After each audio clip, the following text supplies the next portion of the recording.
Meeting at this time. This meeting is being held in person at the district's administrative office and by teleconference pursuant to Government Code Section 54953.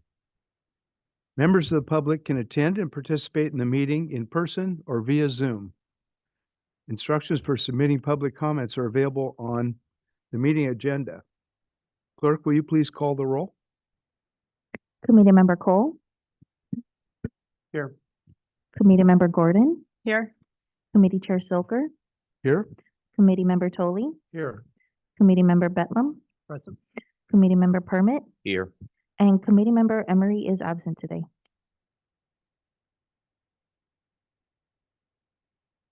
Okay, the next item on our agenda is oral communications that are not on the agenda. Now's the time for oral communications not on the agenda. Are there any members of the public who have submitted a comment on matters within the jurisdiction of the committee but not on the agenda tonight? Chair Silker, there are no public comments. Okay, and I don't see any members of the public here. Are there any who want to address us? Okay, seeing none, this item is concluded. The door is locked.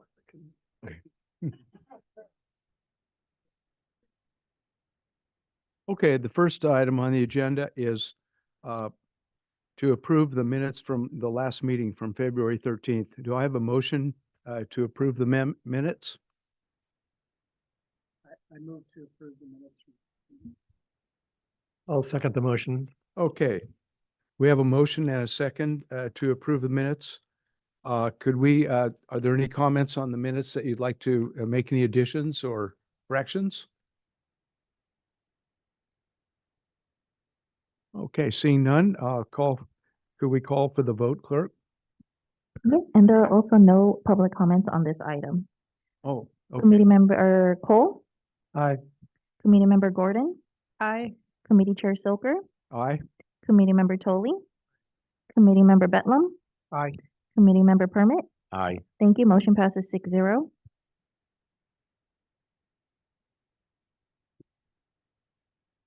Agenda item number 2 is a draft report from the Bond Oversight Committee to the Board of Directors for the period of July 1st, 2022 to June 30th, 2023. And so the CFO's recommendation is review and amend as necessary the draft Bond Oversight Committee report to be presented to the Board of Directors. May we have a presentation on this item?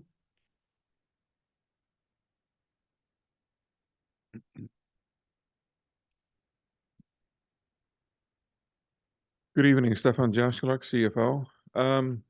Not so much a presentation, I would say, as more as a, first of all, I want to thank the ad hoc committee for helping us with preparing the report for this evening.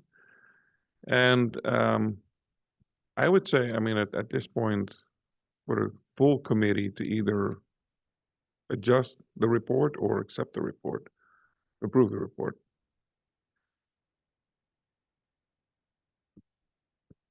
If there's edits to the report that would be suggested, we can do that.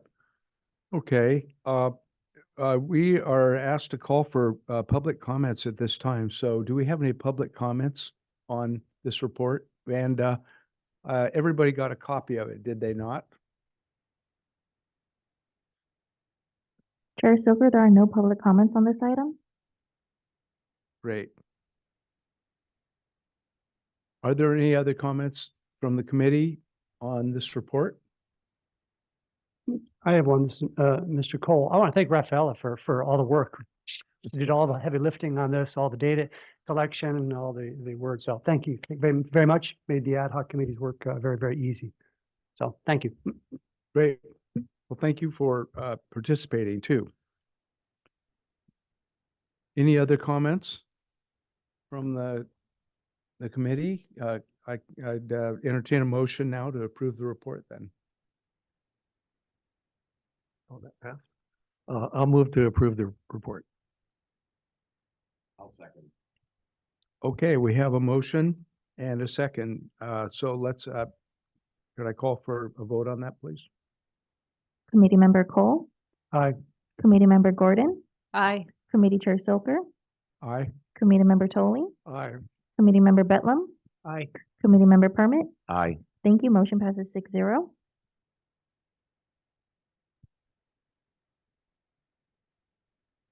Okay, agenda item number 3 is a preview of expected portfolio progress during fiscal year 2024, and we're well into it. So I'm looking forward to a staff presentation on this item. All right, thank you. Yeah, we're about 2/3 into it. No, yeah, 2/3, yes. Gotta make sure I do the math right. Can we share my screen?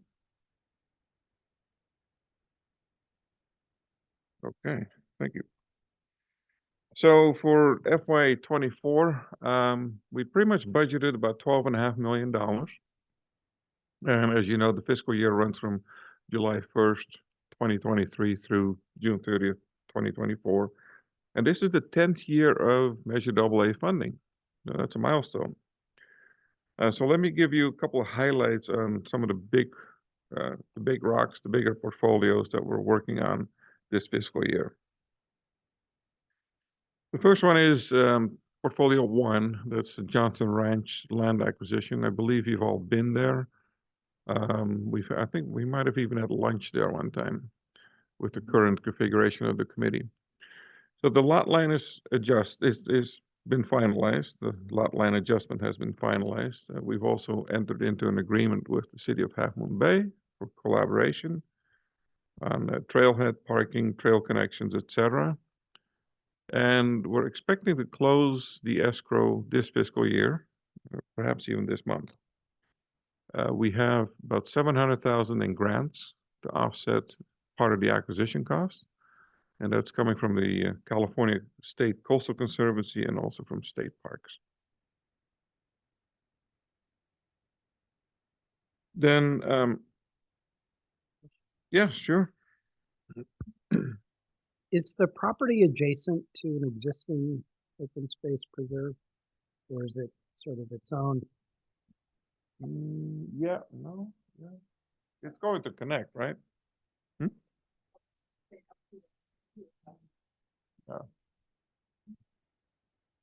It's not immediately adjacent, but there's going to be a future connection that we're working on. There's a, yeah. Early there's a little bit Murray of- State Park is the closest.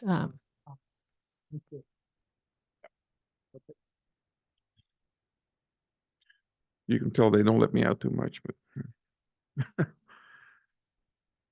Since Brian asked the question, is this the property where, I think it was Brian, someone explained that there was like a farm or ranch dump and there was like, there's a house there. there's all kinds of material was removed? And we did that tour. It's where the house is, the white house, Okay, go. salt, I just was looking at this picture and I was wondering if that was what. Saltbox where they house or removed a bunch something. of Yeah. Old cars and stuff. I don't think so. That must have been somewhere else. Too many tours, sorry.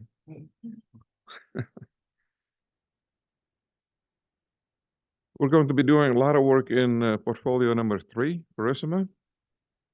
There's the Prisma to Sea habitat enhancement, about 3,500 feet of riparian fencing along Lobitos Creek, redeveloping a dilapidated spring, designing alternate water system for conservation grazing, and then future outreach, possibly for collaboration with neighbors.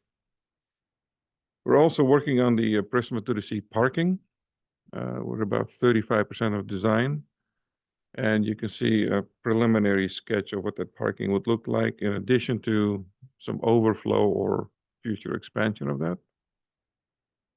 And we're looking at some TDM, that's transit strategies with neighboring, right? Transit development. Say that again? Transportation demand management strategies. Okay. New acronym for me. But then continuing in Purisima, we're also working on the Purisima to the Sea Trail. So we've hired an engineering team and initiated some trail design and engineering. Draft designs are anticipated in the summer of 24. And we've also released an RFPQ for supplemental technical studies and permitting support. It's quite an exercise to build the trail. And then we're also working on a comprehensive use and management plan. That's a multi-year project, and it's recently kicked off, and that's designed to more efficiently conduct CEQA for all the numerous projects we have going on within the preserve. Any questions on Purisima? Okay.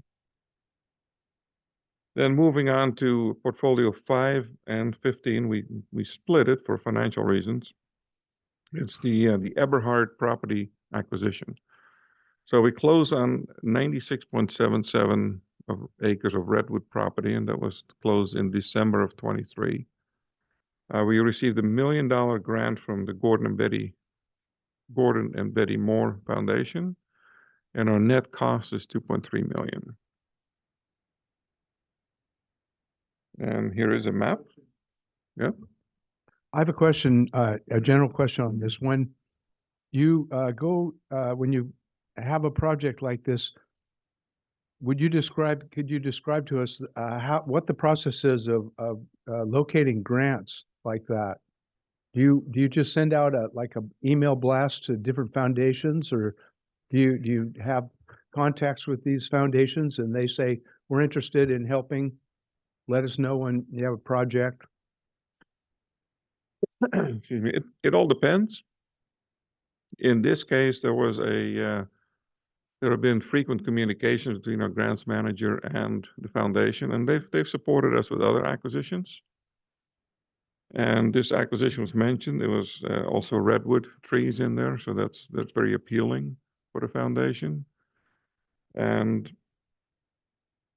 they send us $1 million to support us to close the deal. This particular portfolio was completely out of funds, so that really helped us. Oh yeah. Thank you. Sure. And you can see on the map, it's working on closing the gap between La Honda Creek Open Space Preserve and El Corte de Madera. Yeah, absolutely.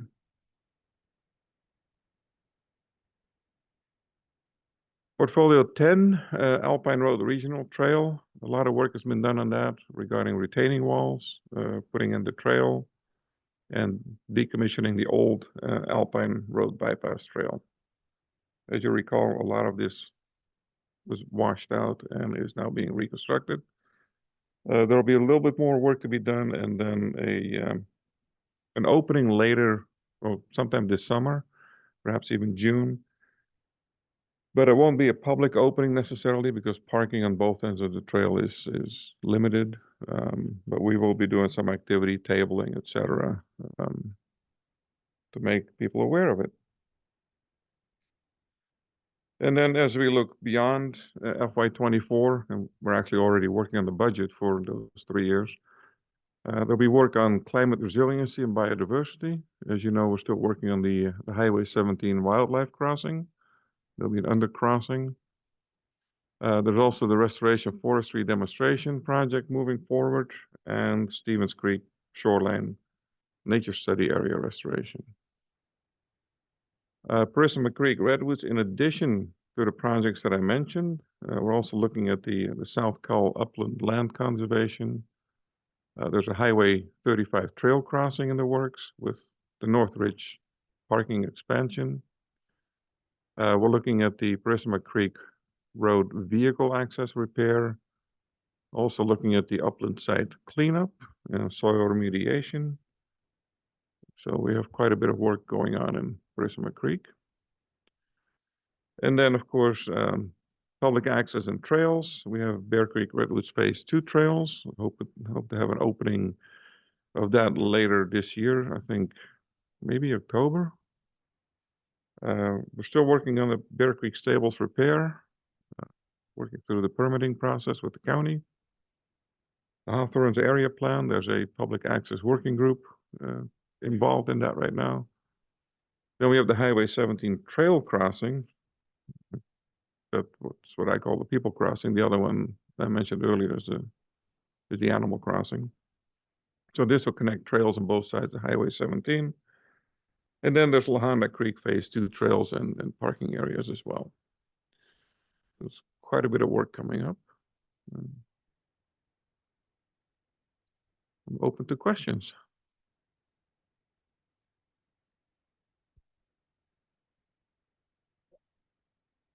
Planned field trips, yes, we are eyeballing late April, probably early May for Cloverdale. That's the one we still owe you from last fall when we got rained out. And then we'll also start working on the field trip for the fall, which is for the work for FY24 basically, right? We'll probably not go into November because that didn't work out too well, as you know. Try to keep it on October, but yeah, we're working on field trips.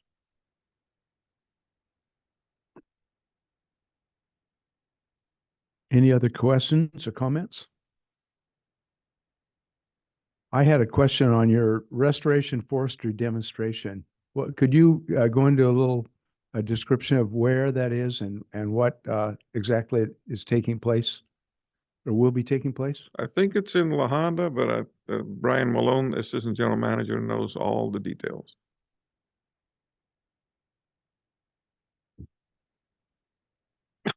Yeah, so it is based in Lahonda Open Space Preserve.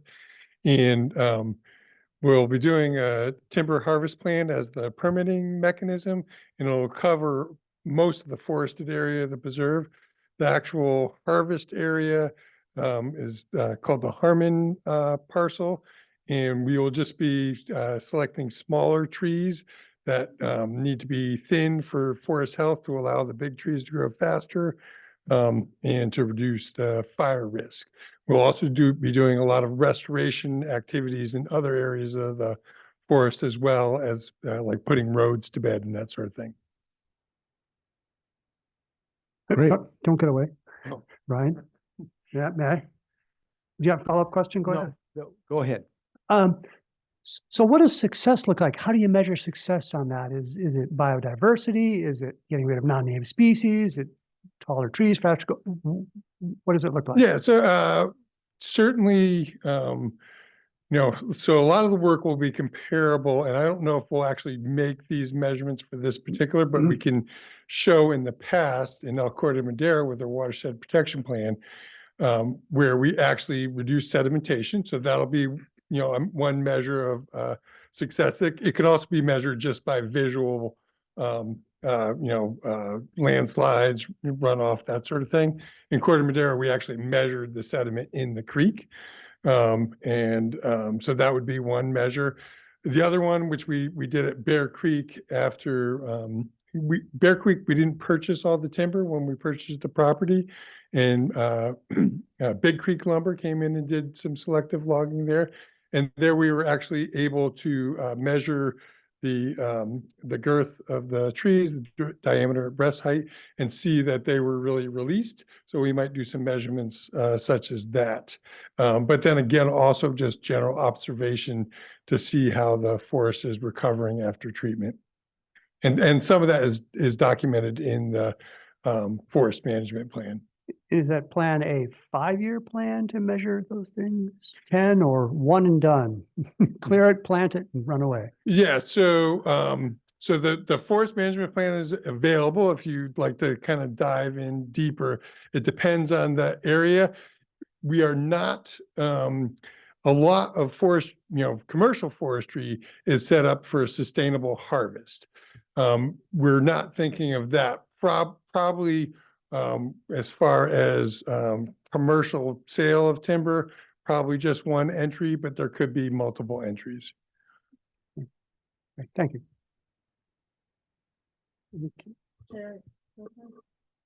Yes.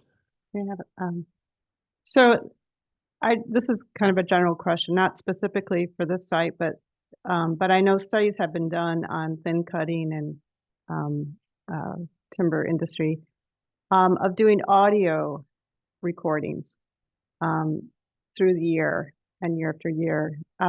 It can get more of the density of the birds, the density of the insects, and other things that are a little bit harder to monitor. And I'm wondering if you do any audio monitoring in any of the sites. So we do extensive marbled murrelet audio monitoring. So we actually have, I forget if it was a board question or in here, probably a board question, but they were like, why are you like buying all this expensive audio recording devices? And it's to put it out in the woods, right, and listen for birds. But in particular, to listen for marbled murrelets. They're one of our endangered species. They really like old growth characteristic habitat.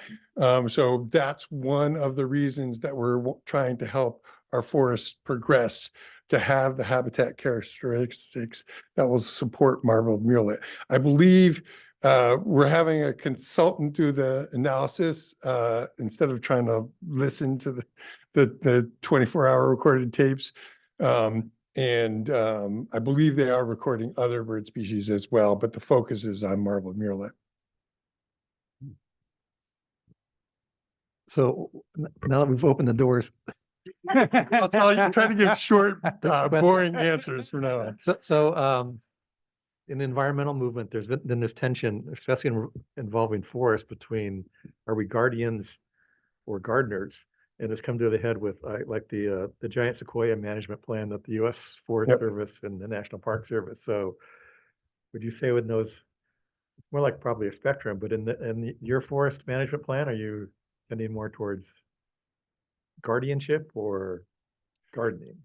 Yeah, so I definitely, just in general, for land management, it's something that we try to educate the public that it requires management because there have been so many negative inputs, and the forest management plan goes into that, so many negative inputs into the environment over the years, invasive species, overcutting, overgrazing, whatever it is, that it takes active management to bring lands back to health. So I would say in general, natural lands require much more management than people realize. There is a perception that's very persistent that just shut it off and let it be. And certainly my experience in my career here is you can't do that because the impacts that people have already had on the natural environment will continue to have adverse impacts. But it's a great debate. I think they're dealing with wilderness areas in the national park as well, which complicates things. Because the Wilderness Act says do nothing. Right, yeah. And I guess that's a benefit for us because we're very far from being wilderness.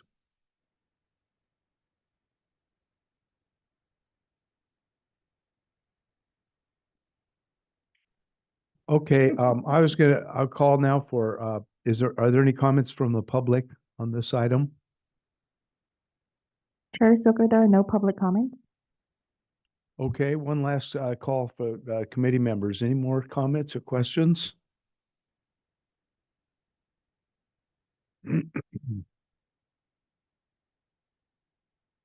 Okay, then we will conclude this item and there's no vote required on it. Does any member of the committee want to make any comments before we adjourn? Yeah, Commissioner Tolley. I really like the photographs and the presentations tonight. They're Yeah, thank you very especially much. the Cooper's Hawk. I don't know who took that, but That was good. And also it was the work that the committee members Tally, Cole, and Gordon did, as well as staff, Ms. Osagera, I guess, on that, on putting together the report. We appreciate all that. And so let's see, the date of the next meeting, it was in here. Ooh, is that, that's just me going to the board meeting, or do we all have another meeting? What's the date of the board meeting? Was it March 12th, 20, March 27th? March 27th. I'm going to try to attend as well. Okay. Not that there's any discussion around the topic, but Mhm. probably on consent calendar. Right, Okay. the plan is to keep it on consent. And that is, yeah, you're more than welcome to attend in person or online, either way. And in case the board does have a question or two, then typically the chair would answer those questions. I don't think it's happened in quite a while. Okay. I think maybe the first 2 years we actually had a presentation by the chair, and then that was probably it. I think Paul did a few of them. Hmm. So the board has a lot of faith in the committee. That's good. The reports are always solid. Your review is solid. And from the staff and organization side, also appreciate all your input and hard work. I know it's very well paid. But we also enjoy working with you, so thank you. Okay, thank you very much. Any more comments? Yeah, I just had a quick kind of not really related question, but on March 27th is also the Lehigh Quarry overview in Cupertino. And I'm not sure if any members of Midpen will be attending. I certainly will be, because I think this is a very important site and near some important Midpen property. Yes, Midpen staff will attend, the board and myself will be at the board meeting. We are reached out to supervisors. People let them know that our board is very much interested in it, but we would be unable to. Fortunately, it is for you to be a bit.